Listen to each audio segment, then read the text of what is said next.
Today we'll start talking on the Sutra on Amitabha Buddha. Now everybody got to have this book. Now this book, if you look at the front cover, it's called the Smaller Sukhavati Vyuha. Sukhavati Vyuha. And I will explain it to you what it means. At the beginning of today, I said we survived the 21st.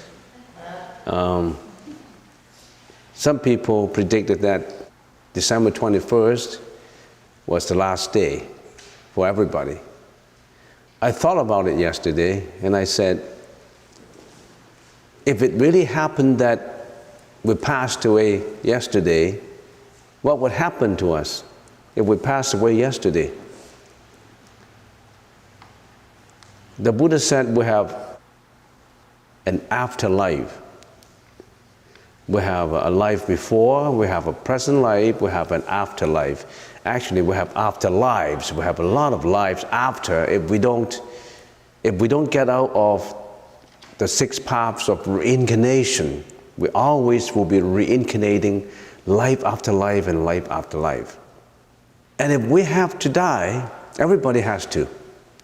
No, anybody here who does not have to die, raise your hand. No, everybody has to die. No exception.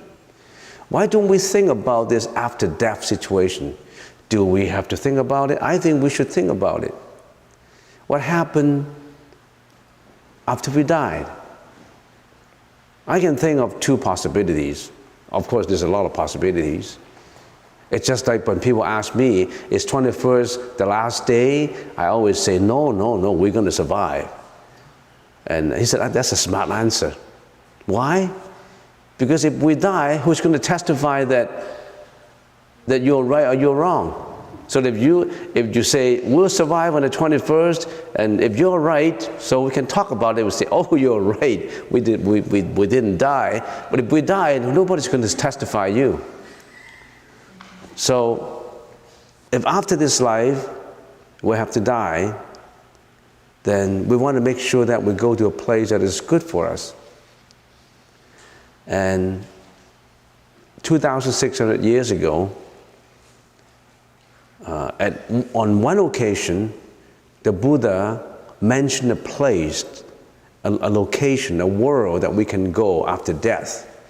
That is to say, if we follow the Buddha's teaching, we meditate, we do it every day, and we get enlightened in this life. In other words, with our self-efforts,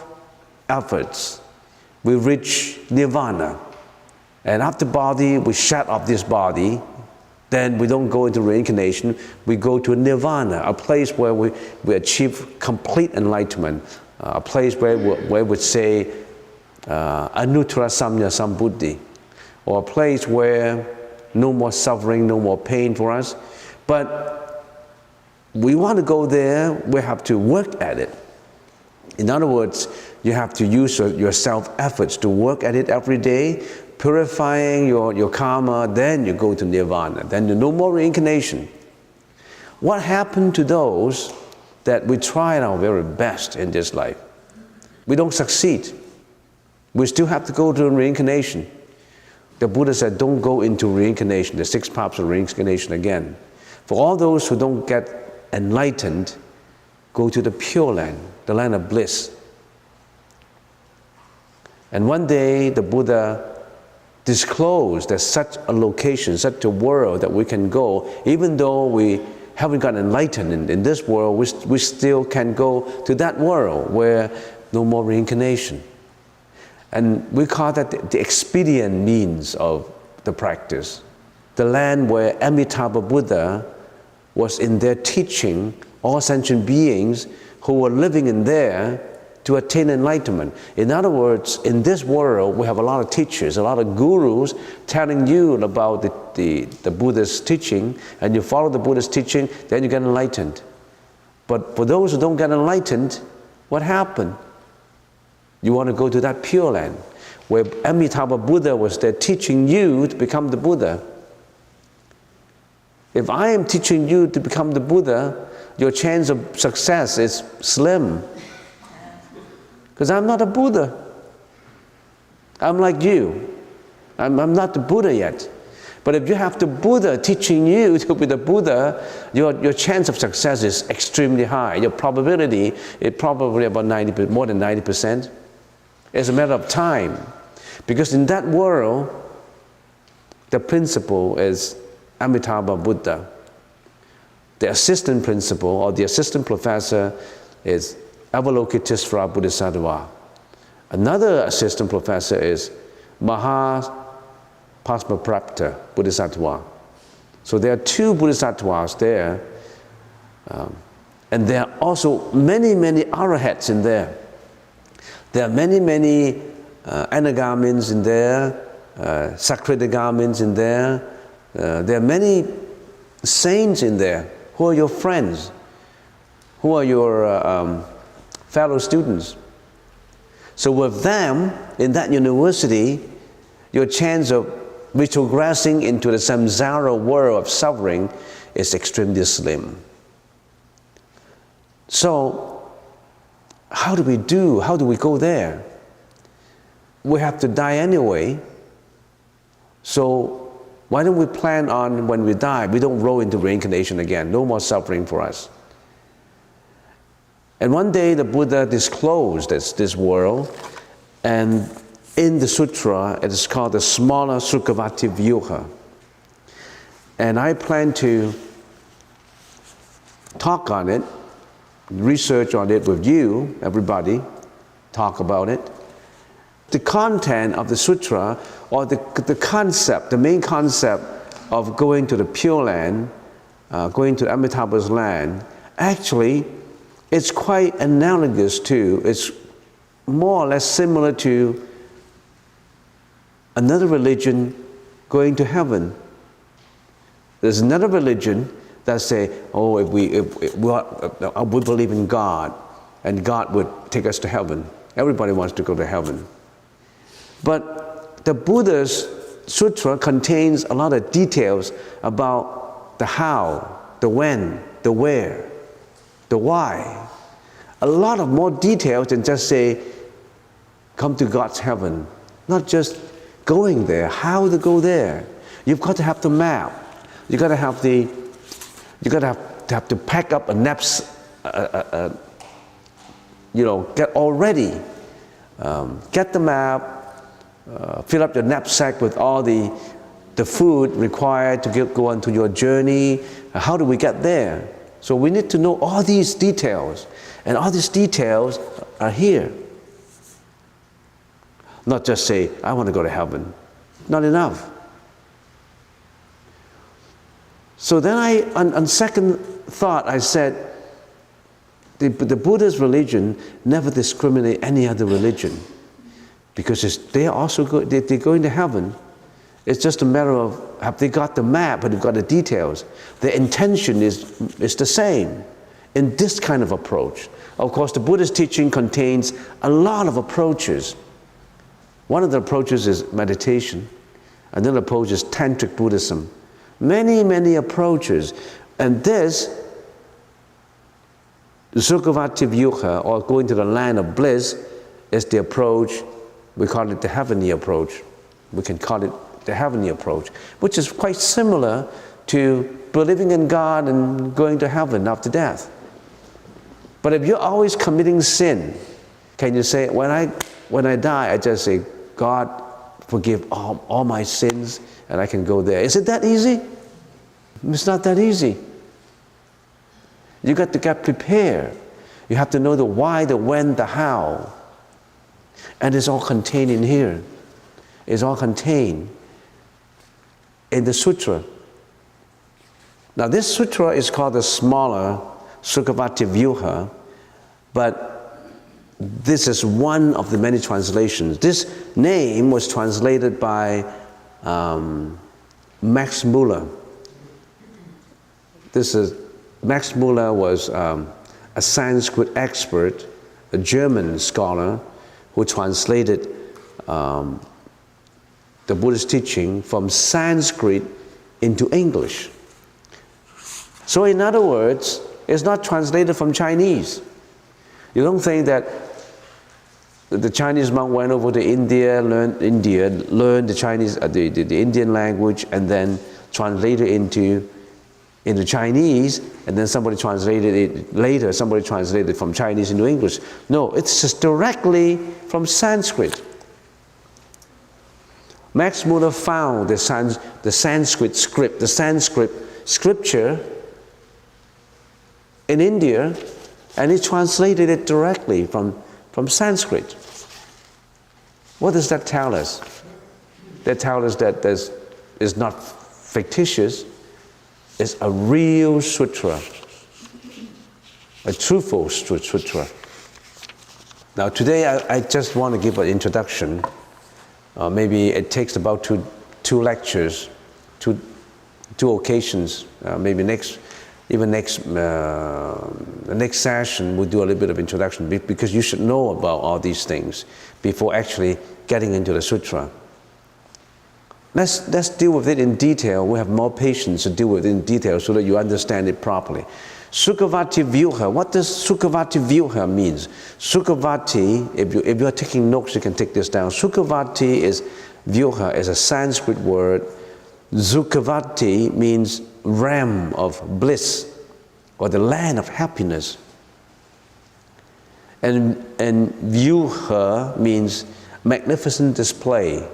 That means the Buddha talked about this land of bliss, the magnificence of this land of bliss, where people who pass away from this world can go over there. Of course, there are conditions, there are methods used to go over there. It's all contained in the sutra. This sutra also is called the Sutra on Amitabha Buddha. Amitabha, A-M-I-T-A-B-H-A.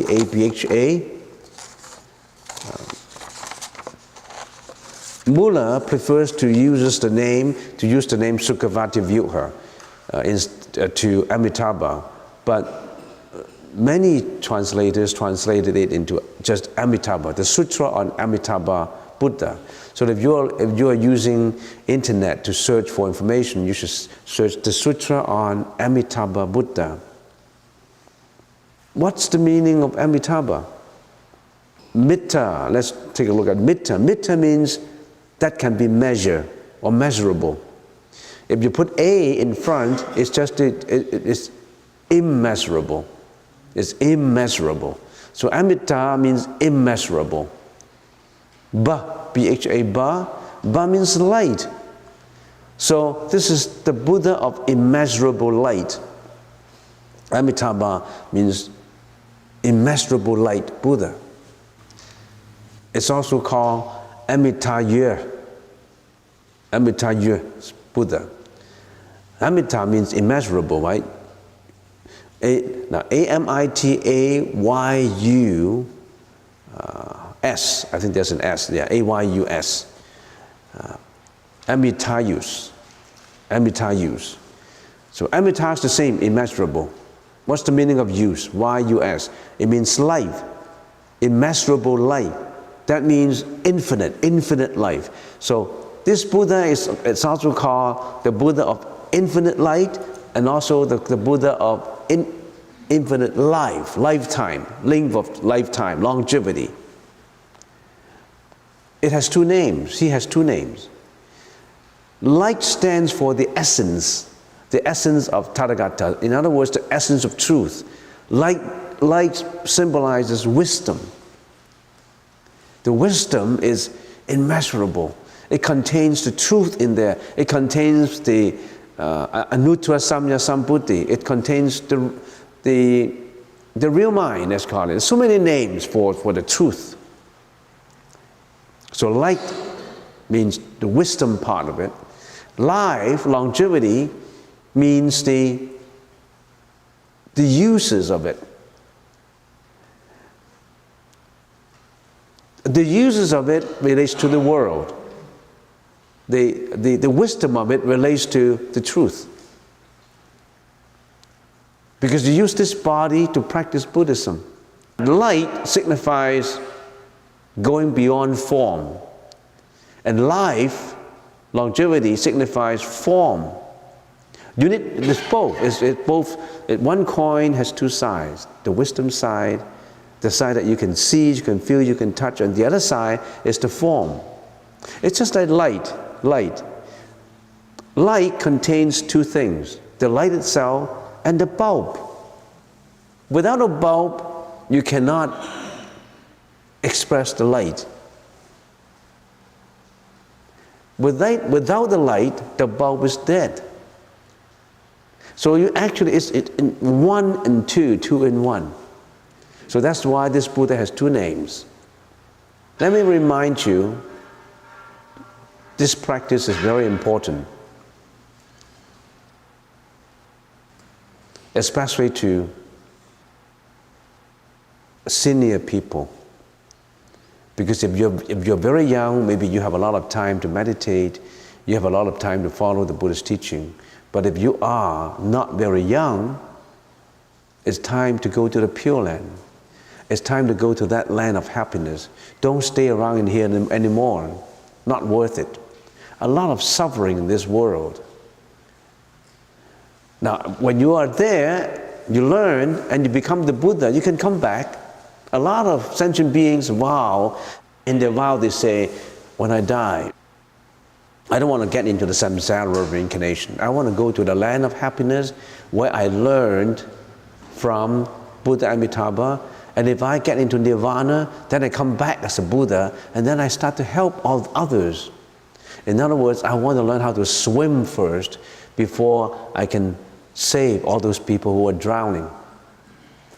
I still want to come back, but I want to learn it first. I want to be the Buddha first. And there are some people who vow to say, no, I'm so earnestly want to save sentient beings that I don't need to be the Buddha first. I'm learning at the same time. In other words, I'm learning to become the Buddha, and at the same time, I'm doing this charity work. I'm doing this compassionate saving sentient beings work. I don't wait. That is Siddhikapa Bodhisattva. You know Siddhikapa Bodhisattva? He vowed to say, I won't become the Buddha until hell is empty.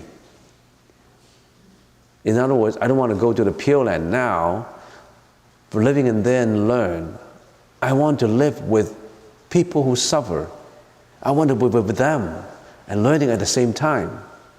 I don't want to get away from my folks and be in that land of bliss. I want to be with them.